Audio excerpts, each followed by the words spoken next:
परिवर्तन की आंधी के गांधी, जो परिवर्तन की आंधी के गांधी हैं, जो जननायक हैं, जो इस देश के न्याय के योद्धा हैं, जिनके लिए कवि दुष्यंत ने अपने शब्दों में कभी कहा था कि हो गई है पीड़ पर वस्सी, हो गई है पीड़ पर वस्सी, अब पिघलनी चाहिए इस हिमालय से, अब कोई नई गंगा निकलनी चाहिए। मेरे सीने में न सही है दोस्त, तेरे सीने में हो कहीं भी आग, लेकिन परिवर्तन की आग जलनी चाहिए। बदलाव के नेता, हम सबके नेता श्रद्धेय राहुल गांधी जी से मैं आपके तालियों के बीच अनुरोध कर रहा हूं कि वो अपना मार्गदर्शन और उद्बोधन हमें दे। राहुल गांधी, राहुल गांधी, इंडिया गठबंधन, कांग्रेस पार्टी, कांग्रेस पार्टी, श्री राहुल गांधी, श्री राहुल गांधी। आदरणीय राहुल जी से अनुरोध है कि वो अपना मार्गदर्शन हम सबको दें।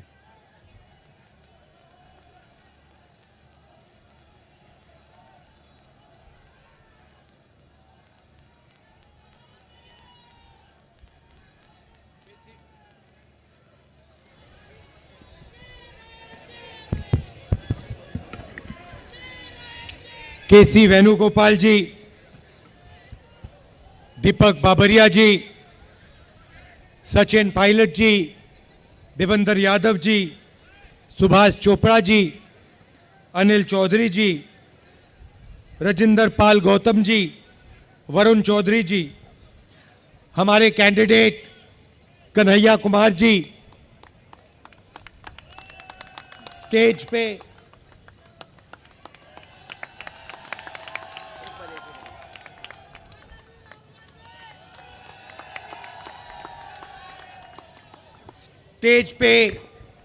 इंडिया गठबंधन के वरिष्ठ नेता, गठबंधन के प्यारे कार्यकर्ता, बब्बर शेर, भाइयों और बहनों, प्रेस के हमारे मित्रों, आप सबका यहां बहुत बहुत स्वागत, नमस्कार। कैसे हैं आप? इतनी गर्मी में आए, इतनी गर्मी में आए, दिल से धन्यवाद करता हूं आपका।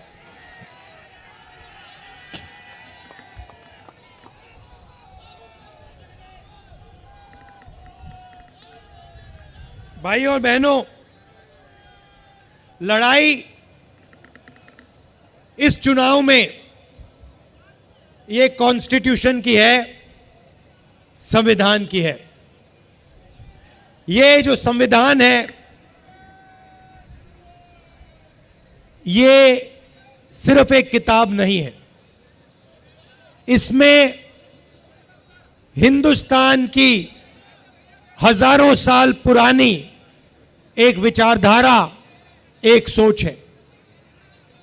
अंबेडकर जी ने इस कॉन्स्टिट्यूशन को बनाया, गांधी जी ने बनाया, जवाहरलाल नेहरू जी और हिंदुस्तान के करोड़ों लोगों ने मिलकर इस कॉन्स्टिट्यूशन को, संविधान को बनाया, मगर इसमें सोच पुरानी है। सोच बुद्ध भगवान की है, नारायण गुरु जी की है, बसवना जी की है, फूले जी की है, गांधी जी, अंबेडकर जी, इन सब की सोच से यह कॉन्स्टिट्यूशन बना है। और पहली बार बीजेपी के लोग खुलकर कभी नहीं कह सकते थे, पता नहीं आपको मालूम है नहीं मालूम है, मगर उन्होंने ना ये कॉन्स्टिट्यूशन एक्सेप्ट किया था, ना हिंदुस्तान का तिरंगा एक्सेप्ट किया था। तो पहले ये कहते नहीं थे, चुप रहते थे और सोचते थे कि किसी ना किसी दिन हम अंबेडकर जी की सोच, बुद्ध भगवान की सोच, गांधी जी की सोच को फाड़ के फेंक दें, मगर खुलकर कभी नहीं कह पाते थे। इस बार पहली बार इनके नेताओं ने खुलकर कहा है कि अगर हमारी सरकार आ गई तो हम अंबेडकर जी के कॉन्स्टिट्यूशन को रद्द कर देंगे, बदल देंगे, फाड़ के फेंक देंगे। और मैं बीजेपी और आरएसएस के लोगों से कहना चाहता हूं, आप सपने मत देखिए, आपकी बस की नहीं है, आप ये काम कर नहीं सकते हो, क्योंकि आपके सामने हिंदुस्तान के करोड़ों लोग खड़े हैं, कांग्रेस पार्टी खड़ी है, और आपने करने की कोशिश भी की तो फिर देखो क्या होता है। भाई और बहनों, संविधान से रिजर्वेशन निकलता है, संविधान से चुनाव होते हैं, लोकतंत्र निकलता है, पब्लिक सेक्टर आता है, हरी क्रांति होती है, सफेद क्रांति होती है, टेलीकॉम रेवोल्यूशन होता है, मनरेगा, जो भी आपको मिला है वो इस कॉन्स्टिट्यूशन ने आपको दिया है। और ये हिंदुस्तान के गरीब लोगों की मेहनत से बना है, इसीलिए इसको हम कभी नहीं मिटने देंगे। ये रिजर्वेशन को मिटाने की बात करते हैं, मोहन भागवत जी का वीडियो आया था, उसमें कहते हैं कि रिजर्वेशन से देश को नुकसान होता है। हमने अपने मैनिफेस्टो में साफ कह दिया है कि ये जो 50% की लिमिट है इसको हम हटा देंगे, रिजर्वेशन को हम 50% से भी आगे बढ़ाने जा रहे हैं। आपने नरेंद्र मोदी जी के इंटरव्यू देखे? देखे वो जो चमचों वाले इंटरव्यू हैं? देखे नहीं देखे? वहां पे नरेंद्र मोदी जी बैठते हैं, 4 चमचे आ जाते हैं, देखे आपने? उसमें नरेंद्र मोदी अलग अलग बयान देते हैं। उनसे पूछा, वो एक चमचे ने पूछा, मोदी जी हिंदुस्तान में अमीर लोग अमीर होते जा रहे हैं, गरीब लोग गरीब होते जा रहे हैं, आपकी इस पे क्या राय है? नरेंद्र मोदी जी ने 30 सेकंड सोचा,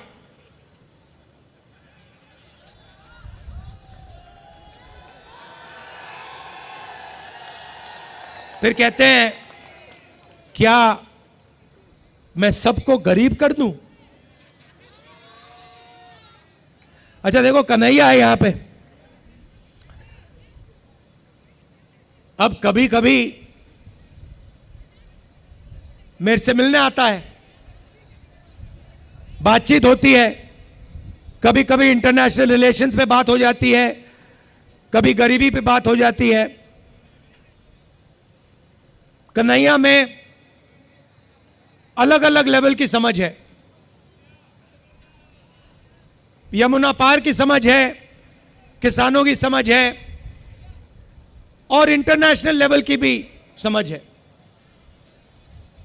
मगर अगर एक दिन कन्हैया मुझसे मिलने आए और मुझे कॉन्फिडेंस में लेके, सुनो, और मुझे कॉन्फिडेंस में लेके बंद कमरे में कह दे कि राहुल जी, मैं बायोलॉजिकल नहीं हूं, मुझे परमात्मा ने भेजा है, तो मैं कन्हैया से कहूंगा, हाथ जोड़ के कहूंगा, कन्हैया ये बात तू बाहर मत कह दियो, गलती से भी ये बात बाहर मत कह दियो। मगर देश के प्रधानमंत्री चमचों के सामने इंटरव्यू में खुल के कहते हैं, मैं बायोलॉजिकल नहीं हूं, मैं बायोलॉजिकल नहीं हूं। जैसे आप सब हिंदुस्तान की जनता, सारे के सारे जीव जो बायोलॉजिकल हैं, उनको नरेंद्र मोदी जी कहते हैं कि भैया आप सब बायोलॉजिकल हो, मैं बायोलॉजिकल नहीं हूं, मुझे परमात्मा ने ऊपर से भेजा है, मिशन के लिए भेजा है। अब अगर भैया सड़क पे आपको ये कोई कह दे तो आप उसे क्या कहोगे? क्या कहोगे? उसे कहोगे भैया माफ करो, काम अपना करो, हमें अपना काम करने दो। और उनके चमचे क्या कहते हैं? वाह वाह वाह वाह वाह, क्या बात बोली। परमात्मा ने भेजा है, प्रधानमंत्री को परमात्मा ने भेजा। भैया कैसा भेजा है? कोविड के समय कहता है थाली बजा दो, परमात्मा ने भेजा। और कोविड के समय कहते हैं लाशों की ढेर पड़ी हैं गंगा में, यहां पे यमुना पार हजारों लोग अस्पतालों के सामने, अंदर नहीं सामने लेटकर आखिरी सांस तोड़ रहे हैं। और प्रधानमंत्री आते हैं, कहते हैं भाइयों और बहनों, नहीं प्रधानमंत्री नहीं, जिनको परमात्मा ने भेजा है वो आके कहते हैं भाई और बहनों मोबाइल फोन की लाइट जला दो। फिर युवा कहते हैं भैया हमें रोजगार दीजिए।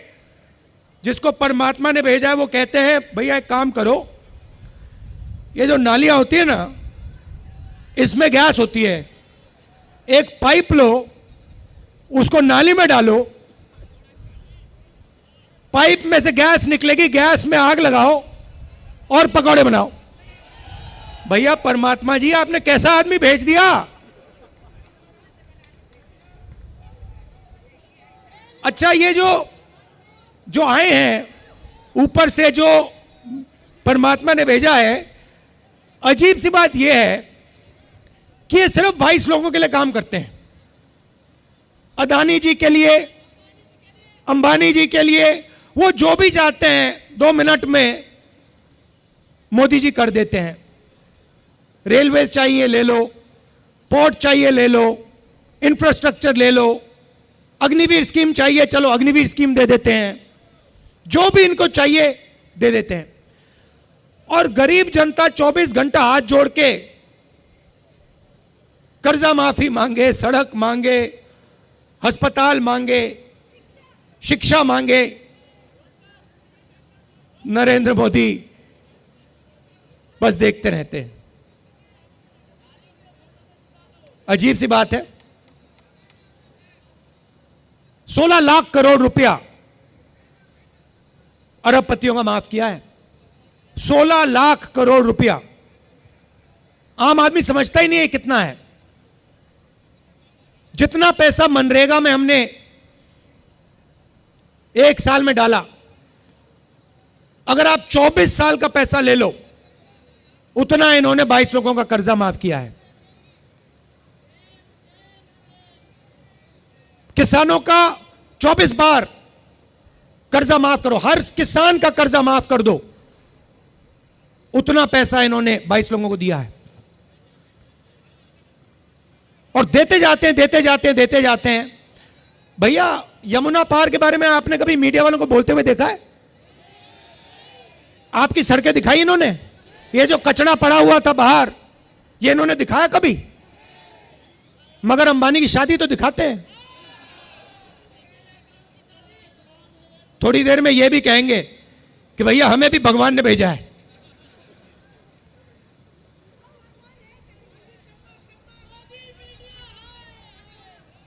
तो पहली बात कहता हूं आपको, ये जो अग्निवीर स्कीम है, इसको तो हम फाड़ फूड़ के डस्टबिन में फेंकने वाले हैं। क्योंकि ये सेना के खिलाफ स्कीम है, देशभक्तों के खिलाफ स्कीम है। 2 अलग अलग शहीद तैयार कर रहे हैं। एक को शहीद का दर्जा मिलेगा, पेंशन मिलेगी, कैंटीन मिलेगी, परिवार की रक्षा होगी। और दूसरे को ना शहीद का दर्जा मिलेगा, ना पेंशन मिलेगी, ना सोशल सिक्योरिटी मिलेगी, ना परिवार की रक्षा होगी। तो पहला काम हम इसको खत्म करने जा रहे हैं।